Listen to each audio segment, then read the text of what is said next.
It's like Comedy Church. And I am here in Sacramento, where I was born and raised. I love Sacramento. It's just that the thing with Sacramento is it kind of reminds me of like my ex. So I said I love Sacramento. A part of my heart will always belong to Sacramento. It's just that like Sacramento, I spent enough time here in Sacramento, or Sacramento, I spent enough time in me for me to realize that Sacramento is like a dangerous piece of shit city. So my ex was like lower middle class drug addict, that kind of like area. Again, so Sacramento, so let me explain. So they have things in common, Sacramento, my ex. Sacramento always has these projects they like works on, these big projects, they never end, they never get done, they take up large amounts of space. And I love it. It's like they'll close down swaths of sidewalk. Cool. Better the sidewalk, so we can camp on it, right? Or they'll choose like the busiest hour of the day to make every lane merge different.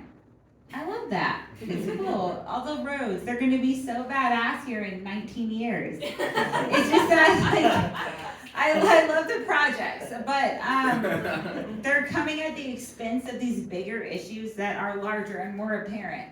Like the fact that we have a growing homeless population, we have rampant drug addiction and mental health crises. But it, again, reminds me a lot of this lower middle class drug addict ex I had. Again, so he also had big projects. They never ended, they never got done, and they did take up large amounts of space. But I liked dating him because I got to say things. I got to say whack ass shit. I'll never say again, like, I don't know anything about trucks, but I don't know if it's your carburetor making your mom cry, dude. It might be that her cat ate your fentanyl. Cat cremations are really sad. Or I got to say other things with him like, well, go ahead, babe, take the lawnmower apart again, but it probably won't save Christmas. Also, where did the lawnmower come from? Because we don't have a lawn. We live on a third floor apartment. But living in Sacramento, you get to say things you never thought you would say, like, don't step in the fentanyl, children. Someone died at the porta potty again. My favorite from a field trip. Whoever diarrheaed on the mural has excellent butthole aim. They got it right in the mouth of Gavin Newsom. I like Sacramento. It's a city where you can light a beam two ways. This is for my crackhead fans when they finally stop buying crack and actually come out to my show. Sacramento, though, shit gets hot here. We break records. It's not the Kings, I know, not yet. It's the Heat, though. We break records with the Heat. In the summer, shit gets hot, Sacramento, like toddler manslaughter hot. If you leave something in your car, it'll melt, it'll die. Like we get to over 300 degrees. We got to 312 one time. Sacramento summers remind me every year that you don't need boobs to get boob sweat. It's worse than for guys, no.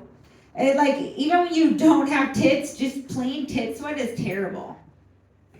I straight waterboarded my clit all summer. I got so swampy down there. It was like Guantanamo Bay. I never had the hot girl summer. It was just too literal. But I'm so glad to have been up here. So I think I'm funny. Oh my gosh, I do. I think I'm funny. But I don't trust my opinion. I'd rather other people think I'm funny. Also, when people laugh at me, it turns me on more than dirty talk. And you know what, you guys? I'm damp. Thank you.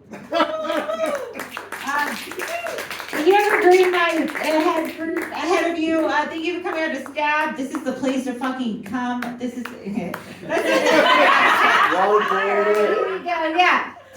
Innuendos. Fuck yeah, Radine's gonna introduce the next comic and you're gonna have a balling night. I'm almost excited, sorry, for the next comic. Woo! I'm gonna introduce the next comic, but first, give up for Amy Thompson!